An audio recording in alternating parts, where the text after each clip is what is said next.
6절의 말씀입니다. In contrast, we are told to be watchful and to be sober.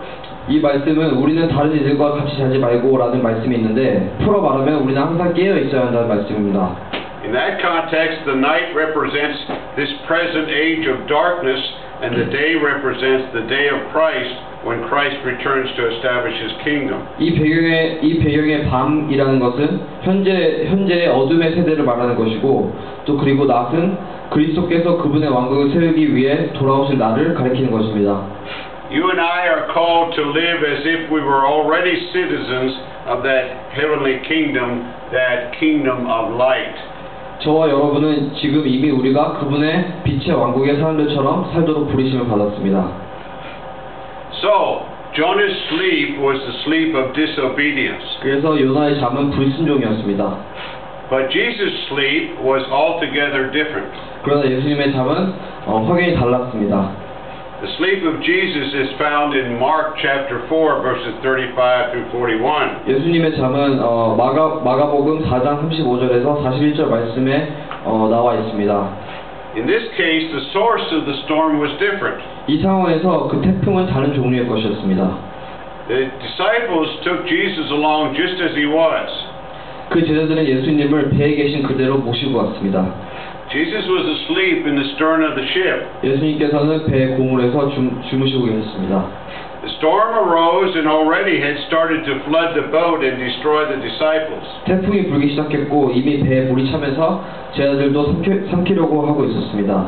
I can't imagine sleeping through that kind of a storm because I get motion sickness. 저는 이런 태풍 가운데서 잠을 잔다는 것을 상상할 수가 없습니다. 왜냐하면 저는 울렁증을 가지고 있기 때문입니다. But Jesus did. 그러나 예수님께서도 그러셨을 것입니다. The disciples wake the Lord and address Him as teacher. 제자들이 주님을 깨웠고 선생님이라고 불렀습니다. Then Jesus' action is very significant. 그리고 나서 예수님의 행동은 매우 주목할 만합니다. He says, "Be quiet." 그분은 잠잠하라. He says, "Be muzzled." 그리고 고요하라라고 말씀하셨습니다. It's as if He's talking to people, not talking to the storm. 예수님께서는 생명이 없는 바람과 파도한테 말하는 것이 아니라 사람한테 말하듯이 말씀하셨습니다. He used the very same word in 125 when He was dealing with a demon. 예수님께서는 또 1장 25절에서 악마를 내쫓으실 때에 똑같은 말을 하십니다. The source of the storm is Satan and his fellow evil spirits who are trying to destroy the Lord and His disciples in the boat. 이렇게 태풍이 불게 한 배후는 주님과 제자들을 삼키려고 했던 사탄과 그의 부하 악마들이었던 것입니다. They want to give Jesus the same treatment that was given to Jonah. 그들은 예수님께 요나에게 했던 똑같은 방식을 사용한 것입니다. But since Jesus had no sin and had authority over evil spirits, He simply issues the word of command and the storm ceases. 그러나 예수님께서는 죄가 없으시고 악의 세력의 권세를 가지고 계시기 때문에 그분은 단순히 말씀만 하셨고 그리고 그 태풍은 그쳤습니다.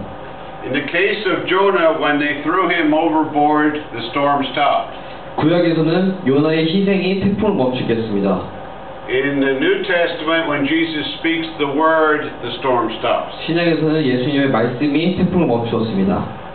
Notice that Jesus said, if the storm swamps your boat, in His estimation, you have no faith.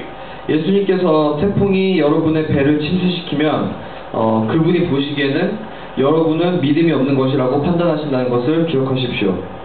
What storm are you facing today? 우리는 믿음이 없는 것에서 약간의 믿음 그리고 그 큰 믿음으로 성장해야 합니다. 어떤 것들이 여러분의 배를 침몰시킬 수 있습니까? Would Jesus say to us, "Oh, you of little faith"?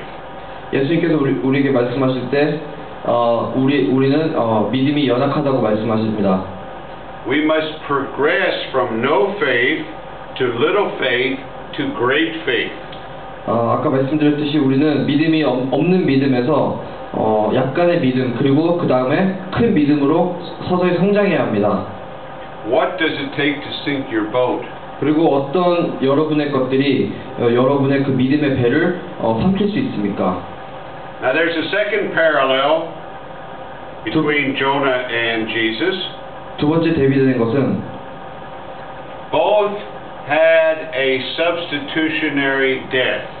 선지자 요나와 선지자 예수님 두 분 다 대신하여 남을 대신하여 죽으셨다는 것입니다. Both were prophets and both had to die for someone else. 그 두 분은 누군가를 위해 희생을 해야 했던 것입니다. Sometimes we forget that Jesus was a prophet. 때로는 우리는 예수님께서 선지자이셨다는 것을 잊고 지냅니다. We like to emphasize his priestly ministry, especially his ministry as a sacrifice. 우리는 그분의 희생과 같은 그분의 사역을 역설하는 것을 좋아합니다. But indeed, Jesus was a prophet. 그러나 예수님께서는 확실히 선지자이셨습니다. We are told that in Matthew 21:11. 우리는 마태복음 21장 11절을 보면 알 수 있습니다. He is prophet, priest, and king.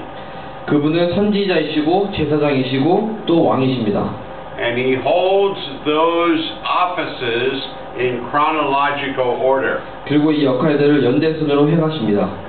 As a priest, he offered the perfect sacrifice, which is the basis of his heavenly ministry of intercession right now.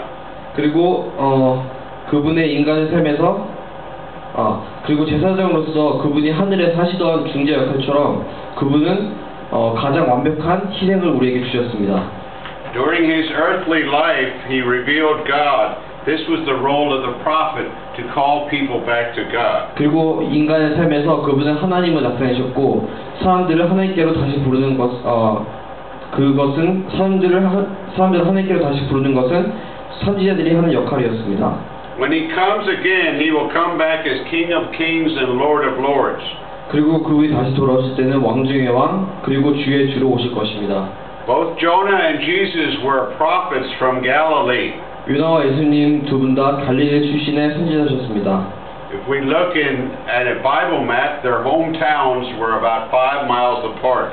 그리고 사실 성경 지도를 보면 그 두 분의 고향은 8km 정도밖에 떨어져 있지 않습니다.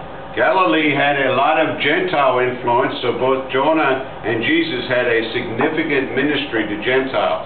갈릴리는 이방인들의 영향을 많이 받았고 그래서 요나와 예수님 둘 다 이방인들을 향한 사역을 많이 하셨습니다. When asked by the sailors what they had to do to calm the storm which represented the wrath of God, Jonah replied that an innocent substitute must be found and offered up to God. 뱃사람들이 요나에게 어떻게 해야 태풍을 잠잠하게 할 수 있냐고 물어봤을 때 여기서 태풍은 하나님의 노여움을 가리키는 것입니다. 그리고 요나는 그때 순결한 희생이 하나님께 드려져야 한다고 대답했습니다. When Jesus lived his earthly life, he predicted at least 3 times he was going to Jerusalem. 예수님께서 인간의 삶을 사셨을 때 그분은 인간의 심판을 받으시고 또 3번째 날에는 부활하실 것을 아시면서 적어도 3번은 예루살렘에 가실 것이라고 예상하셨습니다. He was going to go to Jerusalem, he was going to be put on trial, and the 3rd day he was going to rise again. 예수님께서는 예루살렘에서 인간의 심판을 받으셨고 또 3번째 날에는 부활을 하셨습니다. In Jonah 1:4 we hear the sailors declare that Jonah was innocent. 요나서 1장 4절에서는 뱃사람들이 요나는 무지하다고 말하는 것을 볼 수 있습니다. In the New Testament we hear many witnesses declare that Jesus was innocent. 신약에서는 우리는 많은 증인들이 예수님을 무지하다고 말하는 것을 볼 수 있습니다. Pilate says 3 times in Luke 23 that he found no fault in Jesus. 빌라도는 누가복음 23장에서 예수라는 사람에게서 아무 잘못도 찾을 수 없다고 말합니다. Pilate also says that Herod found no fault in him. 그리고 빌라도는 또 23장 15절에서 헤롯도 예수님에게서 잘못을 찾지 못했다고 말합니다. The thief on the cross says that he was innocent. 그리고 강도 중 한 명이 그분은 죄가 없으신 분이라고 말합니다. The centurion said that Jesus was a righteous man. 그리고 로마의 백인대 대장 또한 예수님은 의로운 사람이라고 말했습니다. Finally, in Matthew 27:18, we're told that Pilate's wife declared him to be a just man. 그리고 마지막으로 우리는 마태복음 27장 18절에서